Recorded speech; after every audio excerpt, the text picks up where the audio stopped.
Welcome to the deep dive. We take complex topics, pull out the key insights from the research, and help you get up to speed fast. Uh, Imagine you're a doctor, right? Busy clinic. Patient comes in fatigue, cough, low fever. Could be a cold, maybe? Or maybe pneumonia? it could be anything. But pneumonia is, well, pretty rare generally. Maybe 1 in 100 patients like this actually has it. Yet these specific symptoms, they scream pneumonia. So how do you balance that? The vivid symptoms versus the statistics. It's a classic dilemma. Or picture this. You're on a jury, high-stakes trial. Forensic evidence comes up, matches the defendant, and the odds of a random match, tiny, like 1 in a million. Your Yeah. gut just goes, guilty. Right. Seems obvious. Yeah. But what if that intuition, that seemingly obvious conclusion is actually, well, wrong? What if we're being tricked by something subtle? Right. This tendency to ignore the big picture, the stats, because the specific details are so compelling. That's exactly the cognitive pitfall we're diving into today. It's called the base rate fallacy. Base rate fallacy. Okay. Yeah, it's this pervasive cognitive bias. Yeah. A fundamental way humans tend to just neglect crucial statistical information. The base rates. We push them aside when we see specific individuating details. It's fascinating. Sometimes it's kind of frustrating how our brains work, even when the decisions are, really important. So our mission today is to really unpack this base rate fallacy. We want to define it properly, explore why our brains even do this, the sort of psychological roots. Then we'll look at all the surprising ways it shows up. You mentioned medical diagnoses, legal stuff, but also security, how we view news, Yeah. all sorts of things. Absolutely. And crucially, we want to explore the research on how we can actually understand this better, maybe even push back against it, So you can make better, more informed calls in your own life, your work. And we'll be drawing on some serious research here, foundational stuff from like Kahneman and Tversky, behavioral economics, deep dives into legal cases, even studies on media. Quite a stack of sources. It is. It paints a really rich picture of this, this quirk in our reasoning. Okay, let's unpack this concept then. What exactly is the base rate fallacy? Because, like you said, it sounds simple, but our brains are funny, we see what's right there, but maybe not the whole forest. Right. So at its core, the base rate fallacy is our tendency, our inclination to ignore the broad statistical information. How often something actually happens in a population, that's the base rate. The general odds. Exactly. And we tend to underweight that or ignore it completely in favor of specific information about the case right in front of us. Maybe anecdotal stuff or, case-specific details. That's the individuative information. So it's like focusing on one really interesting tree and missing the whole forest. That's a great way to put it. The mistake isn't really looking at the specific info, it's failing to weigh it properly against the background odds, the general prevalence. Gotcha. And the classic demonstration, it comes from Amos Tversky and Daniel Kahneman back in 1973. Seminal stuff. The lawyer-engineer problem. Right. That's the one. They gave participants these short personality descriptions, like sketches of hypothetical people. And they asked them, is this person more likely a lawyer or an engineer? Okay. But here's the twist. The base rates. They told one group the sample was, say, 70% engineers and 30% lawyers. Another group got the opposite. 30% engineers, 70% lawyers. Ah, so the overall odds were flipped. So if you got a description that sounded very engineer-like, but you were told the group was mostly lawyers, what happened? Did people adjust? Not nearly enough. That's where the fallacy just jumps out. People relied heavily on how much the description sounded like their stereotype of a lawyer or an engineer, how representative it was. They often pretty much ignored the base rates or gave them way too little weight. So take a description like Jack is 45, married, 4 kids, conservative, ambitious, hobbies like carpentry, sailing, math puzzles. Sounds like an engineer stereotype, maybe. Exactly. And participants overwhelmingly said engineer. Didn't matter much if the group was 70% engineers or 70% lawyers. They went with the description, the representativeness, over the statistics. Even if statistically in the 70% lawyer group, he was much more likely to be a lawyer just by sheer numbers. Precisely. Their judgments strayed way off from simple probability. It showed this powerful bias towards the specific story, the vivid description, over the boring statistical reality. Became a cornerstone example. It's kind of shocking how deep that runs, especially when the stakes get higher than just guessing professions. Let's talk real-world stuff where this intuition can really, really lead us astray. Medical diagnoses, for example. Oh, definitely. There's a famous problem based on work by David Eddy and popularized by Gigerenzer and Ulrich Hoffridge. It really hits home. Lay it on us. Okay, imagine routine mammograms for women, say, Age 40, no symptoms, just a checkup. The probability of breast cancer in this group is low, let's say 1%. Okay, 1 in 100. Right. Now, the test isn't perfect. If a woman has cancer, the mammogram catches it 80% of the time. That's the hit rate. True positive. 80% sounds pretty good. It does. But here's the catch. If a woman doesn't have cancer, there's still about a 9.6% chance she'll get a positive result anyway. Yep. A false alarm. False positive. Okay. Nearly 10% of healthy women get a false positive. Exactly. So now imagine a woman in this group gets that positive result. The question is, what's the actual probability she really has breast cancer? My gut reaction hearing that 80% hit rate is to think it's pretty high, maybe close to 80%. And that's what most people think. Even doctors sometimes get this wrong intuitively. What's fascinating here is how our intuition grabs onto the test's reliability, that 80% feels solid, right? Yeah. But it completely misses or massively downplays the context. How rare the disease actually is in this group, that tiny 1% base rate. So what is the actual probability? When you run the numbers using Bayes' theorem, which correctly combines the base rate and the test results, Yeah. the actual probability is only about 7.8%. Wow. Less than 8%. That's really counterintuitive compared to 80%. It really is. It starkly shows how we neglect that low base rate, 1%, compared to the high hit rate, 80%. Yeah. And it makes you wonder, why does that base rate just seem to vanish, especially in such a critical situation? And it's not just medicine. Think about security systems, like a hypothetical terrorist detector camera system. Right. The airport scenario. Let's say it's super accurate. If it sees a terrorist, alarm rings 99% of the time. True positive. Okay, very high.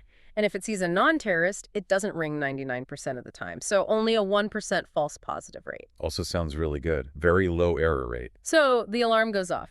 Based on those numbers, 99% accuracy.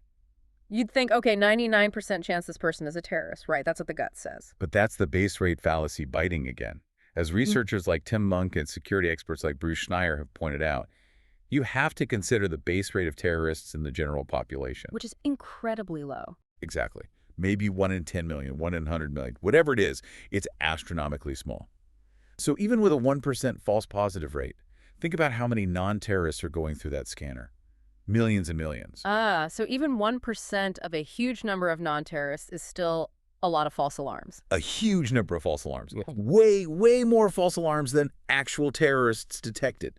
So if the alarm rings, the actual probability that person is a terrorist isn't 99%. It's probably tiny, a fraction of a percent. Just the base rate is just so incredibly low. Precisely. It's a massive challenge for things like counterterrorism data mining. You get overwhelmed by false positives because the thing you're looking for is so rare. This stuff pops up in legal cases too, doesn't it? With forensic evidence. That can have huge consequences. Oh, absolutely. Think about the O.J. Simpson trial. There was blood evidence matching Simpson, right? With characteristics shared by only, say, 1 in 400 people. 1 in 400. Sounds pretty incriminating. It does. To a layperson, that sounds like very strong evidence. But the defense made a famous argument. They said, okay, 1 in 400. But in a city the size of Los Angeles, that's still enough people to fill a football stadium.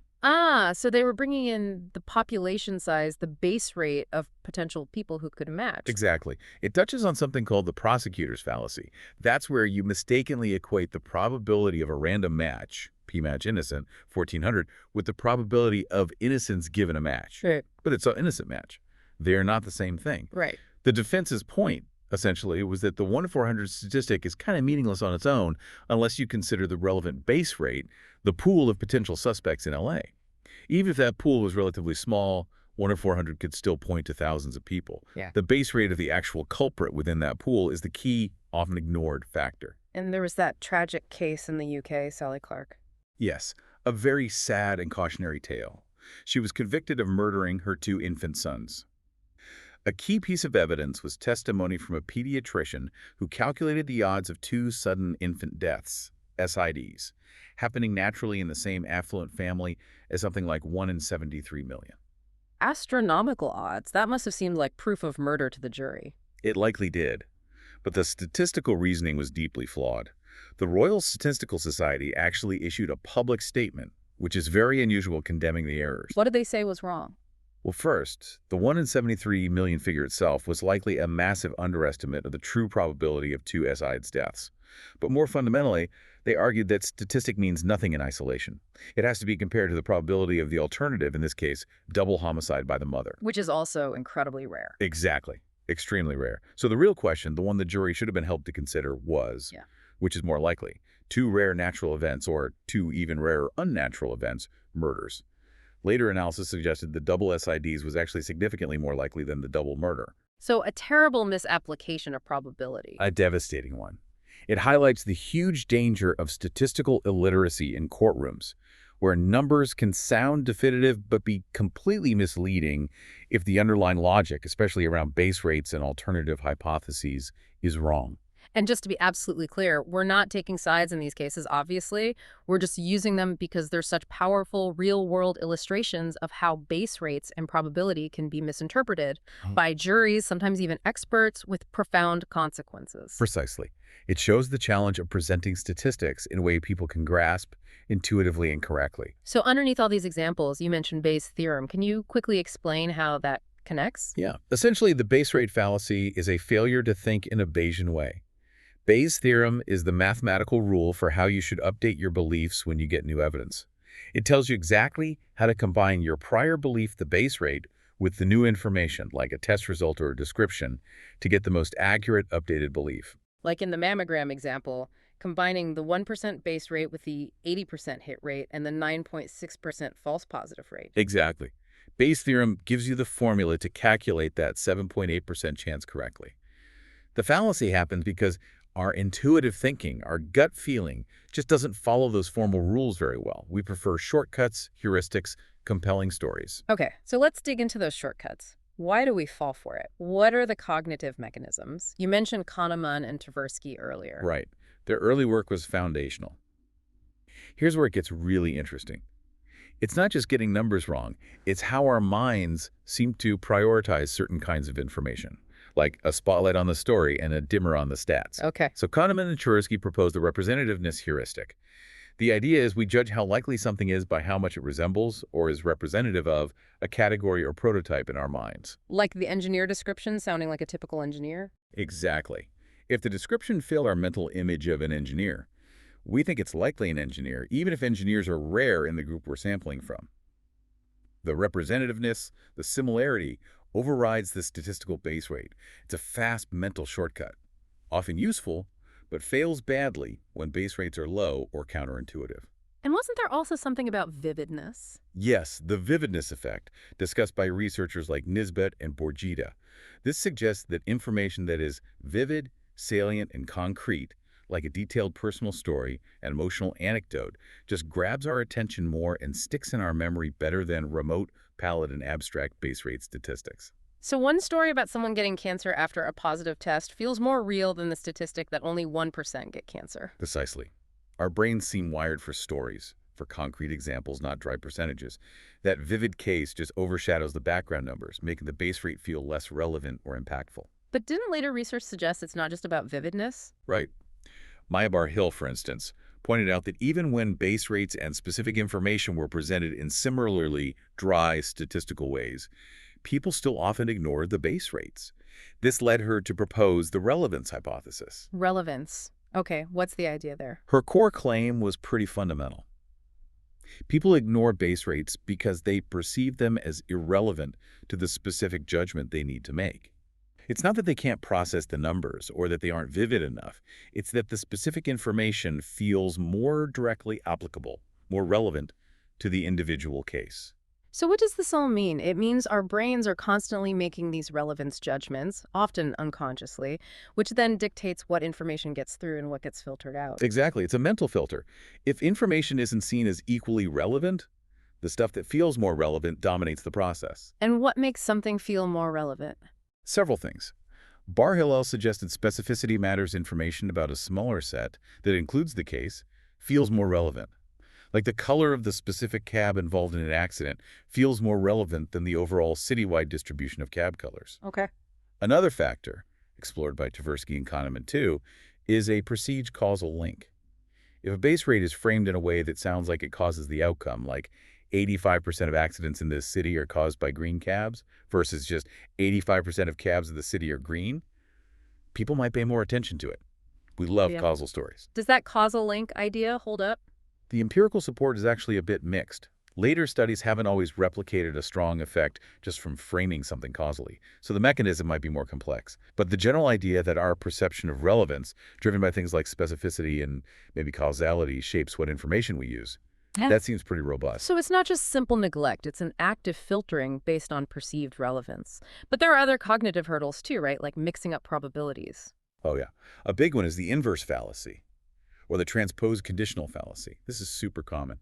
It's where we confuse a conditional probability with its inverse. Give me that again, P of D given H? Right. We confuse PDH, the probability of seeing the data, like a positive test, given the hypothesis is true, like having the disease with PhD, the hypothesis is true given we saw the data, which is usually what we really want to know. Ah, so confusing. The probability of a positive test if you have cancer with the probability you have cancer if you got a positive test. Exactly. And that confusion is huge in legal settings.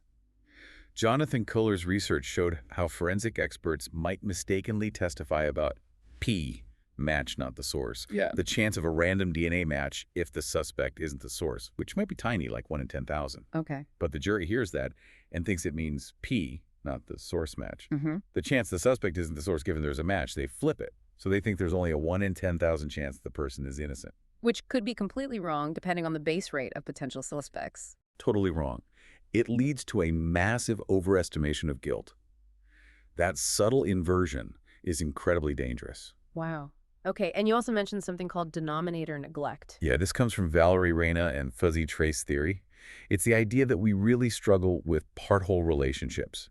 We tend to focus on the numerators, the number of hits, the number of people with a trait. The top number in a fraction. Right, and we neglect the denominator, the total group size, the overall context, including all the misses and false alarms. We don't see the whole picture. So in the mammogram case, we focus on the 8 women out of 10 with cancer who test positive. And we forget about the 95 women out of 990 without cancer who also test positive. We neglect that larger part of the denominator that contributes to the positive results. We focus on the hits numerator and ignore the overall pool denominator that includes false positives.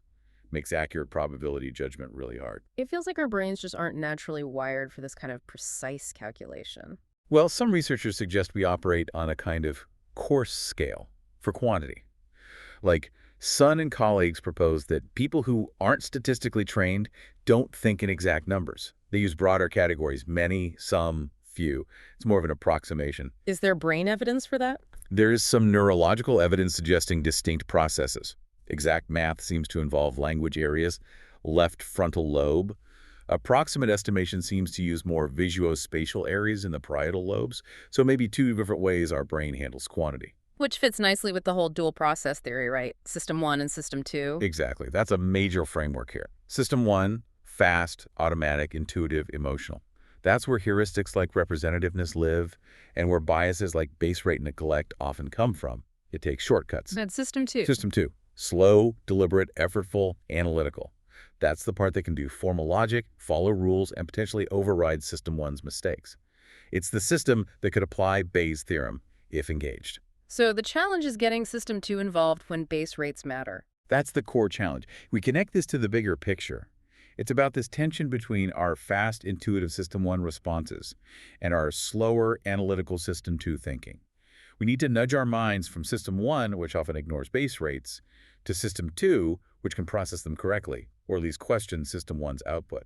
And there are different takes on these systems, right? Like the Swiss Army knife mind versus fuzzy trace. Yeah, there's debate.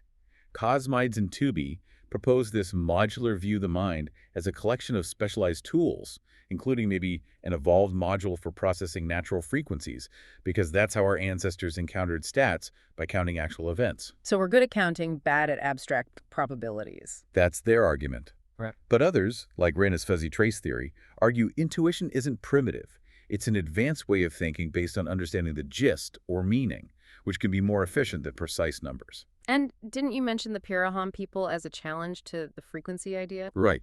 They're a hunter-gatherer group in the Amazon who reportedly lack precise number words beyond 1, 2, many. If they function without exact counting, it raises questions about whether a hardwired frequency module is truly universal or necessary. Maybe our struggle is broader than just a missing module. And then there's emotion. We can't forget that. Real decisions aren't cold calculations. Absolutely critical point. Whitney and others note that so much base rate research uses emotionally neutral problems, but real-world examples, cancer, crime, are loaded with feeling. So how does emotion play in? Through things like the effect heuristic, described by Paul Slovic and colleagues, information carries emotional tags. The fear associated with cancer or terrorist can make us overestimate the risk, regardless of the low base rate statistics. The negative feeling overwhelms the numbers. So the hot system 1 emotion overrides the cold system 2 calculation. Often, yes. It shows how these dual process models need to account for both cognitive and affective influences. Just fixing the numbers might not work if the emotional weight pulls you the wrong way. Okay, so we've got heuristics, relevance filters, weird probability intuitions, maybe coarse scales, dual systems, emotional overrides. It seems like we're set up to fail. But the research also offers solutions, right? Ways to bridge the gap. Thankfully, yes. And one of the most powerful strategies gets back to that idea of how our ancestors might have encountered statistics, using natural frequencies. Tell me more about that. Gigerenzer and Hoffridge. Exactly. Their 1995 work was groundbreaking. They showed that simply reformulating probabilities, like 1% chance, into natural frequencies, like 10 out of 1,000 people, makes a huge difference. How big a difference? Remember the mammogram problem? Correct answers jump from around 16% with probabilities to about 46% with natural frequencies. That's almost tripling the accuracy just by changing the format. Wow. Why? Is it just easier math? Partly, yes. Natural frequencies make the underlying calculation more like simple counting. You can visualize the groups. Okay, 1,000 women, 10 have cancer, 990 don't. Of the 10 with cancer, 8 test positive. Of the 990 without, 95 test positive. Now, how many test positive in total? 8 plus 95 is 103. How many of those actually have cancer? 8. So the probability is 8 out of 103. It makes the base rate, the 1,000 total, the 10 with cancer, much more concrete and integrated into the calculation. Precisely. It preserves the sample size and the subset relationships that are key to Bayesian reasoning but get obscured by percentages. It aligns with that ecological rationality idea. Maybe our minds are better adapted to handle information presented this way, like counting events in the environment. And this has real-world impact. Huge impact. Major organizations like the Cochrane Collaboration now recommend using natural frequencies to communicate health stats to patients and doctors because it works. Teaching people to translate problems into this format is often more effective than trying to teach them abstract Bayesian formulas. Is there a catch? Does any frequency format work? Good question. The key seems to be frequencies derived from natural sampling, where the base rates emerge naturally from the counts. Some experimental setups use systematic sampling, where base rates are fixed, and those formats might not help as much. It needs to mirror how we naturally encounter the ratios. Okay, so natural frequencies are powerful. What else helps us wrap our heads around these probabilities?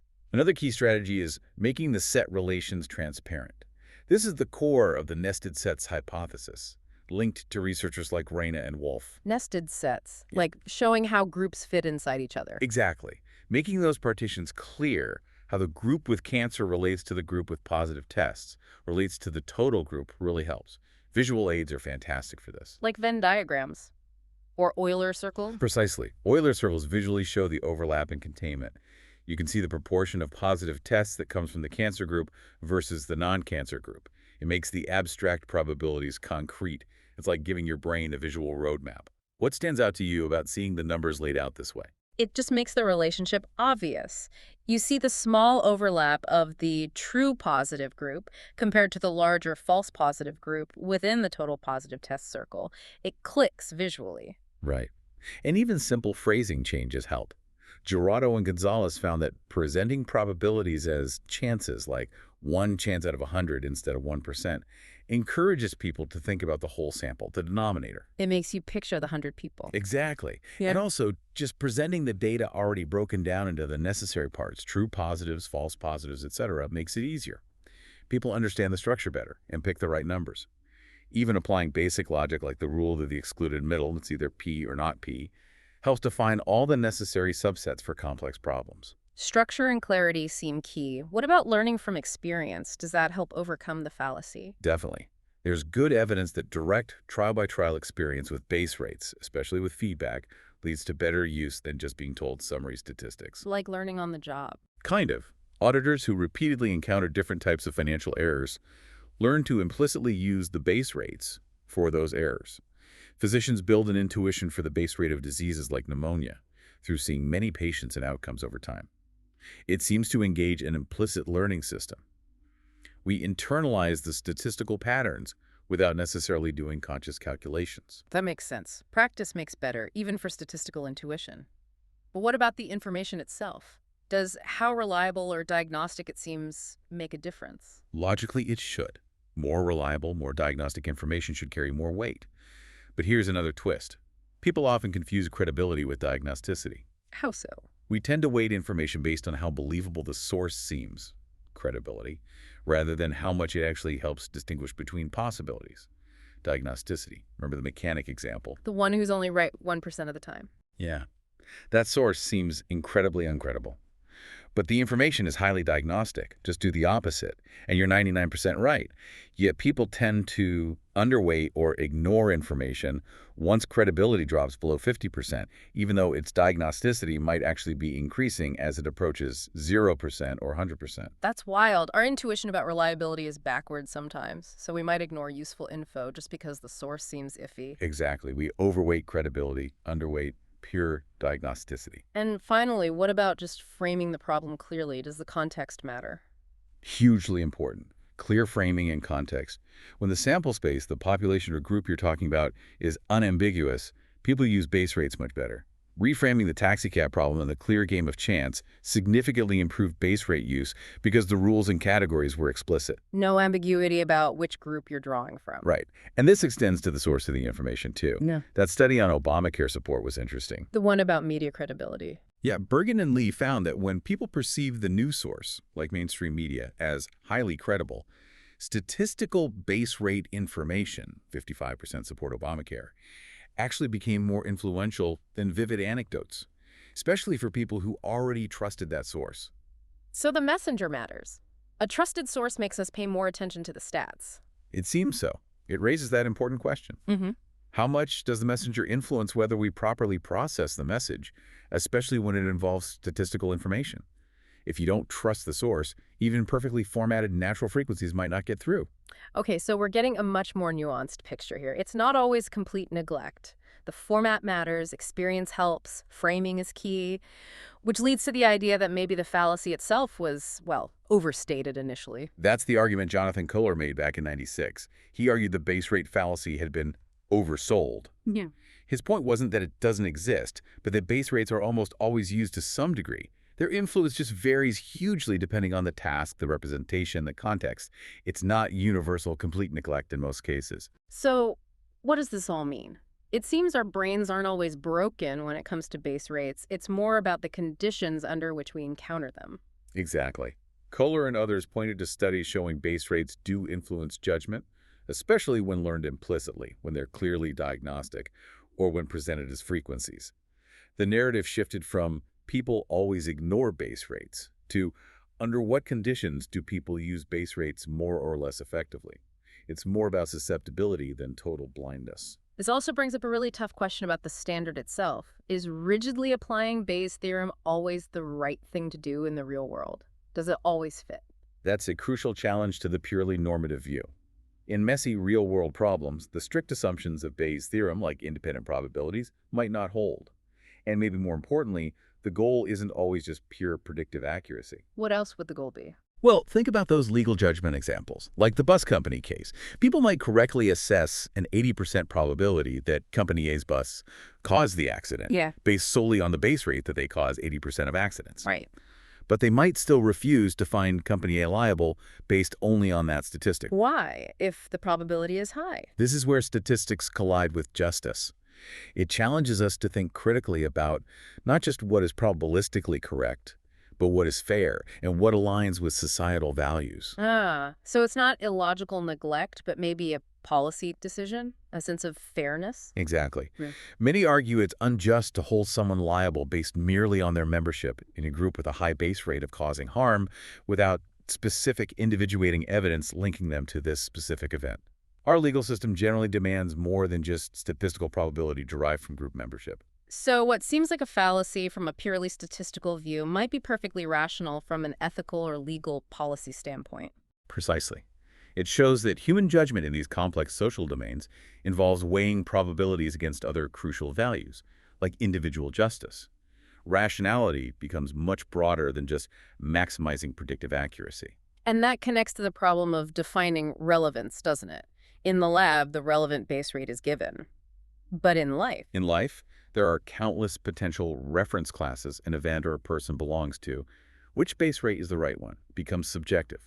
Is the relevant base rate for my health risk based on my age, my family history, my lifestyle, my occupation? what stands out to you here, it's a reminder that even when we try to be rational, our subjective interpretations of relevance are always at play. Absolutely. Our goals, our causal theories, our sense of similarity, they all guide us in choosing which reference class, and thus which base rate feels most relevant at that moment. There's often no single objectively correct base rate to plug into Bayes' theorem outside of a controlled experiment. So is there a real difference between real-life statistical reasoning and the mental arithmetic of lab problems? Some researchers, like Don Lemming, argue strongly that there is. He suggested base rate neglect is mostly an artifact of those artificial lab tasks, testing formal probability knowledge, perhaps. In real life, he argued, people don't ignore base rates. They adjust automatically through experience. Learning implicitly from the environment again. Yes. His view is that this natural, automatic adjustment to frequencies is actually incompatible with consciously applying Bayes' theorem. We learn and adapt without needing the formal math. It's a challenge to the idea that our default state is fundamentally biased in everyday life. Okay, this is fascinating. It seems the picture is much richer and more complex than just people are bad at stats. So looking ahead, where does the research go from here? This sounds like a mission tailor-made for our learners out there. How can we take these insights from the lab and apply them to the messy, complicated world outside? Well, a big push is to move beyond just identifying the fallacy or conditions of use and really dig into the how, understanding the fine-grained cognitive processes. Like, how do people choose a reference class? What rules guide that implicit selection? Yeah. McKenzie and Soyle, Koehler, others are looking into that. Peeking inside the black box of attention and relevance. Exactly. And understanding how different presentations, diagrams, framing emotional content actually capture or divert attention. We need better process models. And practically, what's the goal for application? The goal is to develop better prescriptive tools, not just descriptive models of how people do think, but tools to help them think better in realistic settings. Koehler called them rich, realistic decision environments, where information is messy, maybe unreliable, changing. Like in accounting, medicine, risk assessment. Precisely. Designing systems, training methods, communication formats that enhance performance in those high-stakes fields. Decision aids that work with our cognitive tendencies, maybe leveraging natural frequencies or visual aids, rather than just expecting people to suddenly become perfect Bayesian reasoners. Are researchers also exploring totally different ways of modeling how we think about uncertainty beyond standard probability? Yes, there's interest in things like fuzzy set theory or other non-probabilistic approaches.